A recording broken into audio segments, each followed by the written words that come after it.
ज्यादा पूजा पाठ करने वाले लोग हमेशा दुखी क्यों रहते हैं? श्री कृष्ण ने क्या बोले?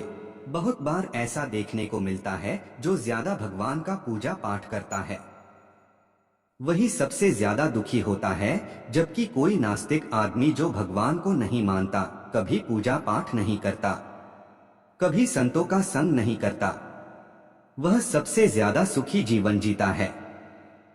यह सब चीजें देखकर कभी कभी तो ऐसा लगता है कि भगवान ही गलत है, भगवान का न्याय ही गलत है। यह कोई कहानी नहीं है, ऐसा हर किसी के साथ होता है। आज इस वीडियो में हम आप लोगों को इसके पीछे के कारण के बारे में बताने वाले हैं।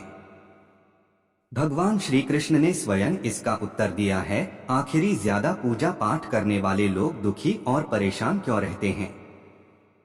इसका उत्तर भगवान श्री कृष्ण ने श्रीमद् भागवत गीता के माध्यम से बड़ी स्पष्टता के साथ बताया है। तो चलिए फिर शुरुआत करते हैं। जब भगवान श्री कृष्ण और अर्जुन के बीच संवाद हो रहा था, तब अर्जुन ने भगवान श्री कृष्ण से पूछा कि हे माधव, जो लोग ज्यादा पूजा पाठ करते हैं ज्यादातर दुखी और परेशान रहते हैं, इसके पीछे क्या कारण है? जबकि जो लोग भगवान का नाम ही नहीं लेते, भगवान का स्मरण बिल्कुल भी नहीं करते और हमेशा गलत कार्य में लिप्त रहते हैं, उन लोगों को मैं सुखी देखता हूँ। इसके पीछे का रहस्य मुझे समझाने का प्रयास करें। तब भगवान श्री कृष्ण ने एक छोटी सी कहानी के माध्यम से अर्जुन को इसका उत्तर दिया। एक गुरु के दो शिष्य थे, दोनों ही पढ़े और विद्वान थे। दोनों में फर्क सिर्फ इतना था कि एक भगवान को मानने वाला था और दूसरा भगवान को न मानने वाला नास्तिक था। ऐसा था जहाँ पर भगवान की कथा होती थी, जहाँ सत्संग होता था, जहाँ भजन होता, वहाँ दौड़ के चला जाता और भगवान की पूजा पाठ करने लगता। दूसरा शिष्य इन सब चीजों से काफी दूर था। वह शराबबंदी करता था, वेश्याओं के साथ गमन करता था। सारी बुरी आदतें दूसरे शिष्य में थी। एक दिन क्या हुआ, एक शिष्य शराब पीकर अनाप शनाप बोलते हुए रास्ते में पैदल चलते हुए अपने घर को जा रहा था। अचानक उसको रास्ते में पैसों से भरा एक बैग मिल जाता है। उसकी खुशी का ठिकाना नहीं रहता। बहुत जोर जोर से चिल्लाते हुए सबको बताता है, मुझे आज पैसों से भरी बैग की थैली मिल गई, मेरा जीवन सफल हो गया, इन पैसों से अपने जीवन की आवश्यकताओं की पूर्ति करूंगा। वहीं दूसरा मित्र मंदिर से भजन करते हुए अपने घर को जा रहा था। अचानक उसकी पैर में एक बड़ी कांटा चुभ जाती है, रक्त निकलने लगता है।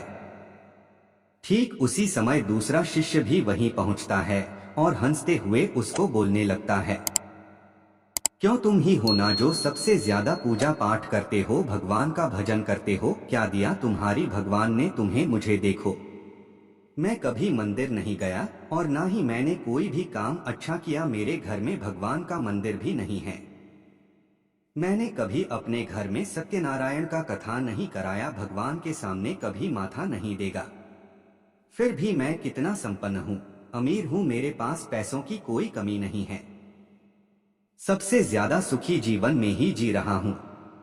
बच्चे शिष्य को उसकी बात चुभने लगी। उसने मन ही मन विचार किया, हाँ, यह तो सच बोल रहा है, मैं कितना पूजा करता और बहुत कुछ नहीं करता, फिर भी कितना सुखी है। इतना सोचते हुए वह अपने गुरु के पास चला जाता है और यही प्रश्न गुरु से करता है। गुरुजी मुस्कुराते हुए बोली, भगवान जो करते हैं अच्छे के लिए ही करते हैं, जिसकी जैसी योग्यता होती है उसको उसी के अनुसार फल देते हैं।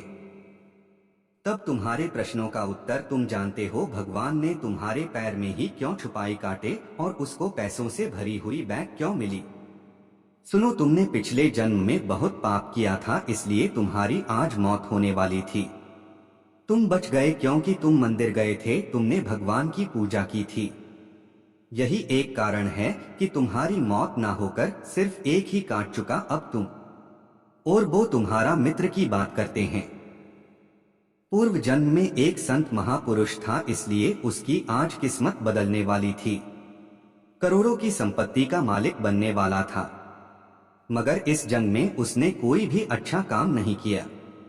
इसलिए पूर्वजन्म के फल के अनुसार उसको थोड़े पैसे ही मिले, जबकि वह अरबों की संपत्ति का मालिक बनने वाला था। भगवान को दोष देना छोड़ दो, अपने वर्तमान के समय का सदुपयोग करो, भविष्य अपने आप सुधर जाएगा। इस प्रकार उसकी आंखें खुल गई और वह फिर से अपने पूजा पाठ में लग गया। अगर आपको यह कहानी अच्छी लगी है तो एक लाइक और एक सब्सक्राइब जरूर करना। वीडियो को देखने के लिए दिल से धन्यवाद।